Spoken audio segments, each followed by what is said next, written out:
അടുത്തിടെ കേരളം ഒരു കല്യാണം ആഘോഷിച്ചു. വെറും ഒരു കല്യാണമല്ല, യഥാർത്ഥ കേരള സ്റ്റോറി എന്നൊക്കെ വിശേഷിപ്പിച്ച മതസൗഹാർദ്ദത്തിന്റെ വലിയൊരു വിപ്ലവമായിട്ടാണ് ചിലർ അത് ആഘോഷിച്ചത്. കുംഭമേളയിൽ നിന്ന് വൈറലായ മോണാലിസയും ഫർമാൻ ഖാനും തമ്മിലുള്ള വിവാഹം സോഷ്യൽ മീഡിയയിൽ ഇത് വലിയ തരംഗമായപ്പോൾ ഈ വിവാഹത്തിന് ചുക്കാൻ പിടിക്കാനും ആശീർവാദം നൽകാനും നമ്മുടെ ചില ഉന്നത നേതാക്കൾ തന്നെ മുൻപന്തിയിലുണ്ടായിരുന്നു. എന്നാൽ ഇപ്പോൾ ആ ആഘോഷങ്ങളുടെയൊക്കെ മുഖം മൂടി അഴിഞ്ഞു വീണിരിക്കുകയാണ്. അഭിനന്ദന പ്രവാഹങ്ങൾക്കിടയിൽ ആരും കാണാതെ പോയ, അല്ലെങ്കിൽ ആരും കാണാൻ ആഗ്രഹിക്കാത്ത ചില കൈപ്പേറിയ സത്യങ്ങൾ ഇപ്പോൾ പുറത്തു വന്നിരിക്കുന്നു. ശിവൻകുട്ടിയും എം.വി. ഗോവിന്ദനും ഉൾപ്പെടെയുള്ള CPM നേതാക്കളായിരുന്നു ഈ വിവാഹത്തിന്റെ വലിയ പ്രൊമോട്ടർമാർ. നോക്കൂ, ഇതാണ് കേരളം, ഇവിടെ ഇങ്ങനെയൊക്കെയാണ് എന്ന് പറഞ്ഞ് ലോകത്തിന് മാതൃക കാണിക്കാൻ പോയവർക്ക് ഇപ്പോൾ എവിടെയാണ് മുഖം ഒളിപ്പിക്കേണ്ടതെന്ന് അറിയാത്ത അവസ്ഥയാണ്. നേതാക്കളെ ആരെ കാണിക്കാനായിരുന്നു ഈ പ്രഹസനം? ഒരു വിവാഹം നടക്കുമ്പോൾ ആ പെൺകുട്ടിക്ക് പ്രായപൂർത്തിയായെന്ന് ഉറപ്പുവരുത്താനുള്ള സാമാന്യ ബുദ്ധി പോലും നിങ്ങൾക്കില്ലാതെ പോയോ? മധ്യപ്രദേശിലെ പാവപ്പെട്ട ആ പെൺകുട്ടിയുടെ അച്ഛനും അമ്മയും തുടക്കം മുതൽ കരഞ്ഞു പറഞ്ഞതാണ് തങ്ങളുടെ മകൾക്ക് പ്രായപൂർത്തിയായിട്ടില്ല എന്ന്. പക്ഷേ അത് കേൾക്കാൻ നമ്മുടെ നേതാക്കൾക്ക് സമയമുണ്ടായിരുന്നില്ല. അവർക്ക് രാഷ്ട്രീയ ലാഭം മാത്രമായിരുന്നു ലക്ഷ്യം. പ്രായപൂർത്തിയാകാത്ത ഒരു പെൺകുട്ടിയെ വിവാഹക്കയത്തിലേക്ക് തള്ളിവിടാൻ കൂട്ടുനിന്നതിലൂടെ എന്ത് സന്ദേശമാണ് നിങ്ങൾ ഈ നാടിന് നൽകുന്നത്? പുരോഗമനം പ്രസംഗിക്കുന്ന നിങ്ങൾ ഇപ്പോൾ ഒരു പോക്സോ കേസിന്റെ നിഴലിൽ നിൽക്കുമ്പോൾ ജനങ്ങൾ നിങ്ങളെ നോക്കി ചിരിക്കുകയാണ്. ദേശീയ പട്ടികവർഗ കമ്മീഷൻ നടത്തിയ അന്വേഷണത്തിൽ പുറത്തു വന്നത് ഞെട്ടിക്കുന്ന കണക്കുകളാണ്. വിവാഹം നടക്കുമ്പോൾ മോണാലിസയുടെ പ്രായം വെറും 16 വയസ്സും 2 മാസവും മാത്രമായിരുന്നു. 2009 ഡിസംബറിലാണ് ആ പെൺകുട്ടി ജനിച്ചതെന്ന് മഹേശ്വറിലെ ആശുപത്രി രേഖകൾ വ്യക്തമാക്കുന്നു.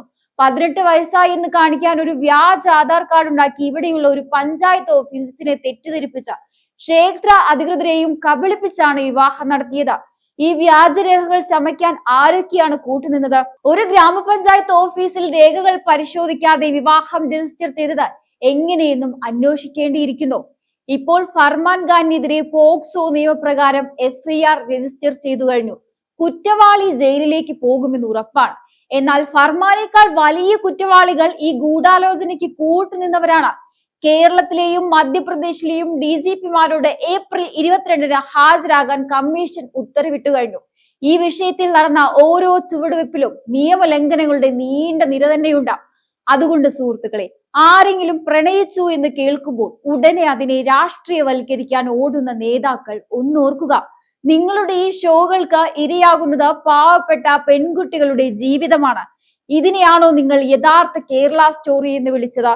എങ്കിൽ ആ സ്റ്റോറിയുടെ ക്ലൈമാക്സ് ഇപ്പോൾ അഴിമതിയുടെയും നിയമലംഘനത്തിന്റെയും നാറുന്ന കഥയായി മാറിയിരിക്കുകയാണ്. ഇനിയെങ്കിലും ഇത്തരം പ്രഹസനങ്ങൾ നിർത്തി ജനങ്ങളെ കബളിപ്പിക്കുന്നത് അവസാനിപ്പിക്കാൻ തയ്യാറാകണം. ഇല്ലെങ്കിൽ ജനങ്ങൾ നിങ്ങളെ ചരിത്രത്തിന്റെ ചവറ്റുകുട്ടയിലേക്ക് എറിയുന്ന കാലം വിദൂരമല്ല. കേരളത്തിലെ ഒരു പഞ്ചായത്ത് ഓഫീസിൽ പോയി നോക്കിയിട്ടുണ്ടോ നിങ്ങൾ? ഒരു ജനന സർട്ടിഫിക്കറ്റോ മരണ സർട്ടിഫിക്കറ്റിനോ വേണ്ടി മാസങ്ങളോളം സാധാരണക്കാരെ നടത്തിക്കുന്നവരാണ് അവിടുത്തെ ഉദ്യോഗസ്ഥർ. അവിടെയാണ് യാതൊരു പരിശോധനയും ഇല്ലാതെ, പ്രായം പോലും നോക്കാതെ കണ്ണടച്ച് വിവാഹം രജിസ്റ്റർ ചെയ്തു കൊടുത്തത്. ഇതിന് പിന്നിൽ പ്രവർത്തിച്ച രാഷ്ട്രീയ സമ്മർദ്ദം എത്രത്തോളം ഉണ്ടെന്ന് ഊഹിക്കാവുന്നതേ ഉള്ളൂ. നിയമം സാധാരണക്കാരന് ഒരുപോലെയും നേതാക്കളുടെ താല്പര്യങ്ങൾക്ക് മറ്റൊരു വിധത്തിലുമാണോ ഇവിടെ നടപ്പിലാക്കുന്നത്? സ്ത്രീ സുരക്ഷയെക്കുറിച്ചും പെൺകുട്ടികളുടെ അവകാശങ്ങളെ കുറിച്ചും വാതോരാതെ പ്രസംഗിക്കുന്നവരാണ് നമ്മുടെ മന്ത്രിമാരും നേതാക്കളും. പക്ഷേ സ്വന്തം രാഷ്ട്രീയ മൈലേജിന് വേണ്ടി ഒരു 16 വയസ്സുകാരുടെ ജീവിതം ബലി കൊടുക്കുമ്പോൾ ആ സുരക്ഷാ ബോധമൊക്കെ എവിടെ പോയി? ഒരു പ്രായപൂർത്തിയാകാത്ത കുട്ടിയെ വൈറൽ സെൻസേഷൻ ആക്കി മാറ്റിയപ്പോൾ അവളുടെ ഭാവി എന്താകുമെന്ന് ആരെങ്കിലും ചിന്തിച്ചോ? അന്ന് ഈ വിവാഹത്തെ ന്യായീകരിച്ച് പോസ്റ്റ് ഇട്ട സൈബർ സഹാക്കളും ബുദ്ധിജീവികളും ഇപ്പോൾ എവിടെ പോയി ഒളിച്ചോ?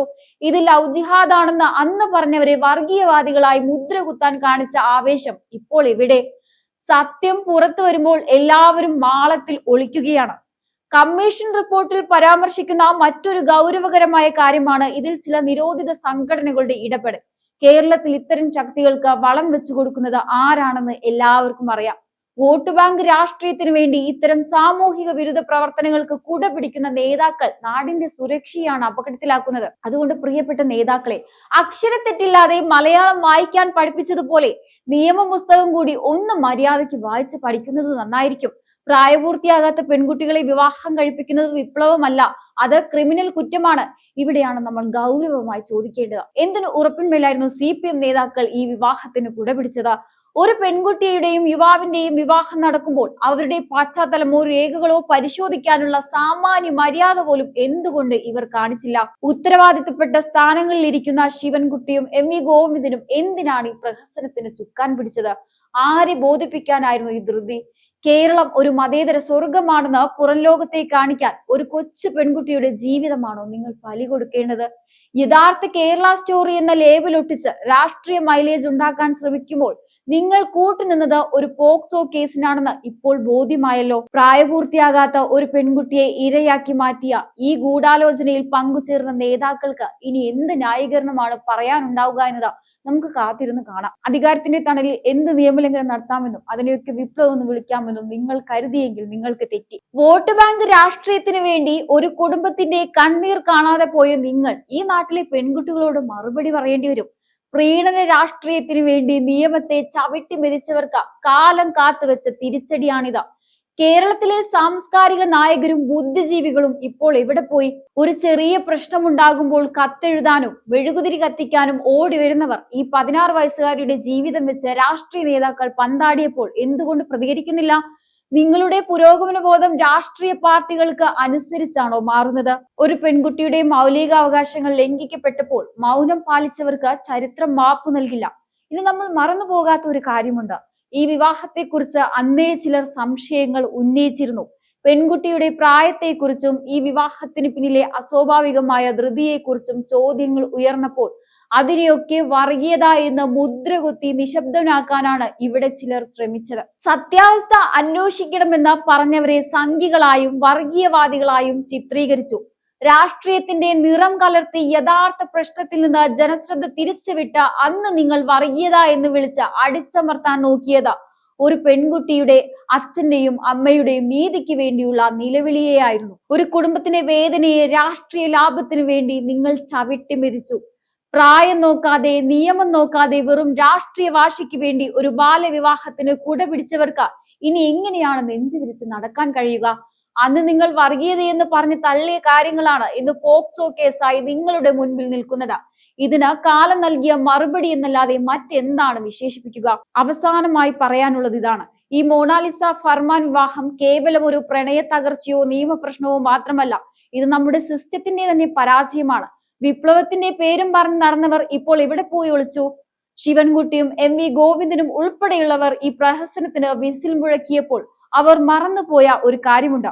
നിങ്ങൾ ഈ പ്രോത്സാഹിപ്പിക്കുന്നത് ഒരു കൊച്ചു പെൺകുട്ടിയുടെ ബാല്യത്തെയാണ്. മധ്യപ്രദേശിലെ മാതാപിതാക്കൾ കമ്മീഷന് മുന്നിൽ വാവിട്ട് കരയുമ്പോൾ ആ കണ്ണീരിന് മറുപടി പറയാൻ ഇവർക്ക് കഴിയുമോ? കേരളം ഒരു സുരക്ഷിത താവളമാണെന്ന് കരുതി പ്രായപൂർത്തിയാകാത്ത കുട്ടികളെ കടത്തിക്കൊണ്ടുവന്ന് കല്യാണം കഴിപ്പിക്കാൻ കൂട്ടുനിൽക്കുന്നവർ ഈ നാടിനെ എങ്ങോട്ടാണ് കൊണ്ടുപോകുന്നത്? പഞ്ചായത്ത് ഓഫീസിലെ നിയമങ്ങൾ സാധാരണക്കാരന്റെ നെഞ്ചത്ത് കയറാൻ മാത്രമുള്ളതാണോ? വ്യാജ ആധാർ കാർഡും വ്യാജ സർട്ടിഫിക്കറ്റും ഉപയോഗിച്ച് നിയമത്തെ നോക്കുകുത്തിയാക്കിയവർക്ക് ഭരണകൂടം തണലിലൊരുക്കുമ്പോൾ തോറ്റുപോകുന്നത് ഇവിടുത്തെ നീതിപീഠമാണ്.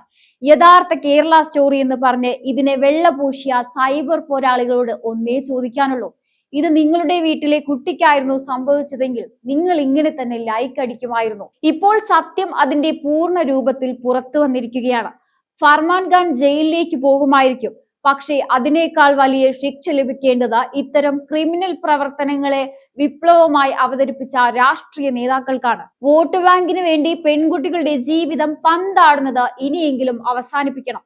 ഇത് കേവലം ഒരു വാർത്തയല്ല, ഇതൊരു താക്കീതാണ്. കേരളത്തിന്റെ സംസ്കാരത്തെയും നിയമത്തെയും വെല്ലുവിളിക്കുന്നവർ എത്ര ഉന്നതരായാലും അവർക്ക് മുന്നിൽ വിറയ്ക്കാതെ സത്യം വിളിച്ചു പറയാൻ ഇനിയും വാർത്താ മാധ്യമങ്ങൾ ഉണ്ടാകും. നുണകൾ കൊണ്ട് കെട്ടിപ്പൊക്കിയ കൊട്ടാരങ്ങൾ തകരാൻ ഒരു പോക്സോ കേസ് മതിയെന്ന് ഇപ്പോൾ തെളിഞ്ഞിരിക്കുകയാണ്. എന്തായാലും ഈ ഒരു വിഷയത്തെക്കുറിച്ചുള്ള നിങ്ങളുടെ അഭിപ്രായങ്ങൾ കമന്റ് ബോക്സിൽ രേഖപ്പെടുത്തുക. മറ്റൊരു വിഷയമായി വീണ്ടും കാണാം. നന്ദി.